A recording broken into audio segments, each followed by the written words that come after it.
اس زمانے کا ایک آدمی جس کو میں مولانا کہنا بھی توہین سمجھتا ہوں، وہ یوں کہے کہ دعوت ایمان اور دین کا کام قلم و کرتاز سے نہیں ہوگا، نہ ہوا ہے، وہ بھائی اور کہاں سے ہوگا؟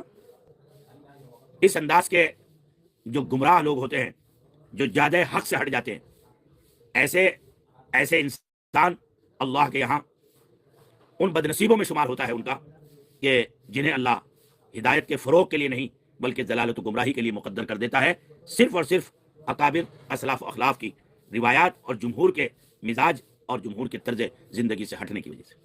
بہت بڑے عالمی اسکالر گزرے حضرت مولانا علی میاں ندوی رحمۃ اللہ علیہ رحمۃ واسعہ۔ میں سلمان ندوی کو بھی ان کا یہ قول سنانا چاہوں گا۔ آپ بڑے دور رس بابصیرت عالم تھے، پوری دنیا میں قدر و منزلت کی نگاہ سے دیکھے جاتے تھے، ان کا علم بہت وسیع تھا، اور وہ ہمارے اکابر کے انتہا درجے معتبر اور مستند اور بڑے ہی قابل اعتماد شخصیت تھے۔ ہندوستان سے تقریباً 55 ملکوں میں۔ اصل میں اللہ والوں کی اولاد کے گمراہ ہونے کی بنیادی ریزن یہ ہوتی ہے کہ ان اللہ والوں کی قربانیوں کی برکت سے جو نعمتیں، جو عزتیں، جو رفعتیں، جو بلندیاں ان کو بغیر محنت کے آ جاتی ہیں، اس کی قدردانی نہیں ہوتی۔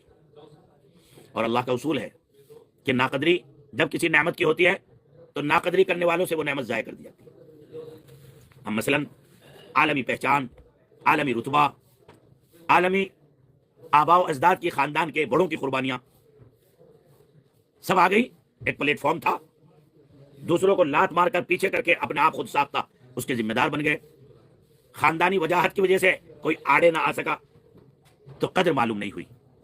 جن اکابر نے پاپڑ پھیلے تھے، محنتیں کی تھی، مشقتیں اٹھائی تھی، انہوں نے وہ تعارف و پہچان، وہ عزت و رتبہ قربانیوں کے بعد پایا تھا، اس نے بغیر قربانی کے پایا۔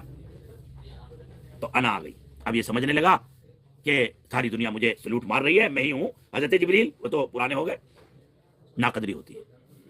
وہاں رونا دھونا تھا، یہاں دولت تھا، عیش تھی، عزت تھی۔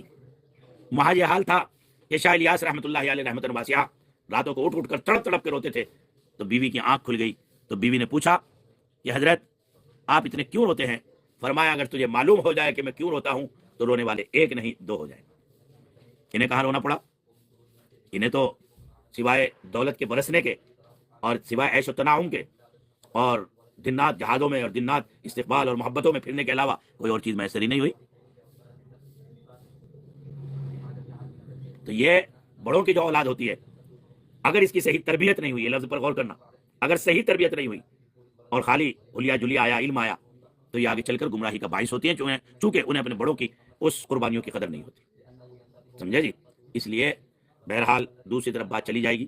میرا مقصود تو صرف اتنا تھا کہ اس طرح کے مردود اقوال اپنی گندی زبانوں سے نکال کر جمہور امت کی، ہاں تو میں یہ کہہ رہا تھا کہ عالمی اسکالر حضرت مولانا علی میاں ندوی رحمۃ اللہ علیہ رحمۃ واسعہ، جن کو دنیا کا ہر مکتب فکر بڑی قدر و منزلت کی نگاہ سے دیکھتا تھا، اور دنیا کی حکومتیں، بادشاہ اور نواب اور راجا ان کو جو ہے ان کی اس کے سامنے جھکتے تھے۔ شاہ فیصل ایوارڈ جب ان کو ملا اور وہ اس کے محل میں گئے اور وہاں کے تنعم اور عیش و عشرت کو دیکھا تو آپ نے وہی تقریر کی بادشاہ کے سامنے۔ بادشاہ دھاڑے مار کر رونے لگا جب صحابہ کی سیرت کا تقابل، جب امیر المومنین حضرت سیدنا عمر رضی اللہ عنہ کی سیرت کا تقابل بادشاہ کے محلات اور وہاں کے زر و جواہر اور وہاں کے زرق برق زندگی سے کیا۔ وہ منہ پہ بولتے تھے بادشاہوں کے۔ 55 ملکوں میں واحد ممبر تھے ہندوستان سے بڑی بڑی یونیورسٹیوں کی مینجمنٹ باڈی کے، بڑے اللہ نے ان کو نوازا تھا۔ حضرت نے فرمایا سلمان ندوی کو، سلمان میرے پیارے، جب تیری زبان سے کوئی بات نکلے اور تیری کوئی رائے ہو اور وہ اکابر اور مزاج جمہور کے خلاف ہو، امت کے تعامل کے خلاف ہو، 1400 سال سے جو ایک نظام پوری ملت کے اجتماع سے چلا آ رہا ہے اس کے خلاف ہو، تو اس کو اپنی جیب میں رکھ لینا، اس کو ظاہر مت کرنا۔ لیکن کہاں اس کو چمچہ گیری کرنی تھی شیعوں کی، اس کو چمچہ گیری کرنی تھی ملاحدہ اور فاسقہ کی، اور گمراہ ہونا تھا اور ہو گیا۔ اور آج ساری دنیا میں اہل حق کی نظروں سے گر کر خار ذلیل ہو گیا۔ اس لیے میں آپ سے بھی کہتا ہوں، آپ چاہے کتنے بھی اونچے منصب پر پہنچ جائیں، مقام پر پہنچ جائیں، کبھی اس زبان سے اہل اللہ کی خلاف ورزی مت کرنا، ان کا مقابلہ مت کرنا، جمہور کی رائے کے اگینسٹ اپنی رائے دے کر اپنے آپ کو برتری ثابت مت کرنا، ورنہ آدمی اللہ کے کام سے اور جو کچھ چھوٹا موٹا کر رہا ہے اس سے بھی محروم ہو جاتا ہے۔ کیا ایسا نہیں ہو سکتا کہ جب احساس ہو کہ کوئی مولانا گمراہی کے راستے پر نکل چکا ہے اور اب امت کو گمراہ کرے گا تو ایسے لوگوں کو علماء کرام کے مشورے پر گوشہ نشین کر دیا جائے؟ وہ کیسے علماء کرام کے مشورے پر گوشہ نشین ہوگا؟ اس کے اندر تو تکبر ہے. تکبر کسی کو کسی کے سامنے جھکنے نہیں دیتا. سعد کو علماء دیوبند نے سمجھایا، سجاد نعمانی صاحب نے سمجھایا، حضرت مولانا ارشد مدنی صاحب سمجھانے گئے، بڑے بڑے اکابر نے سمجھایا، پیر طلحہ نے سمجھایا، حضرت شیخ یونس صاحب جون پوری محدث عصر امیر المومنین فی الحدیث نے سمجھایا. سمجھے؟ ہاں یہی تو کمال ہے کہ اگر کوئی عالم گمراہ ہو رہا ہے تو علماء دیوبند نے کبھی اسے تسلیم نہیں کیا. یہ ایسا سمندر نہیں جس میں سب ہدم ہو جائیں، سعد بھی ہدم ہو جائے اور صاحب جو ہے سلمان ندوی بھی ہدم ہو جائے اور دیگر بہت سے ایسے مردود ہیں کہ جو ہدم ہو جائے. نہیں، ان کی نشان زد کر کے ان کو امت کے سامنے بالکل کھول دیا جاتا ہے. دیکھو اب اختیار کرنا نہ کرنا تمہاری ذمہ داری ہے. ابھی دارالعلوم دیوبند نے پورے ان کے گمراہ کن بیانات کی، سعد کی پورے گمراہ کن بیانات کی جو ہے ساری لنک جاری کر دی.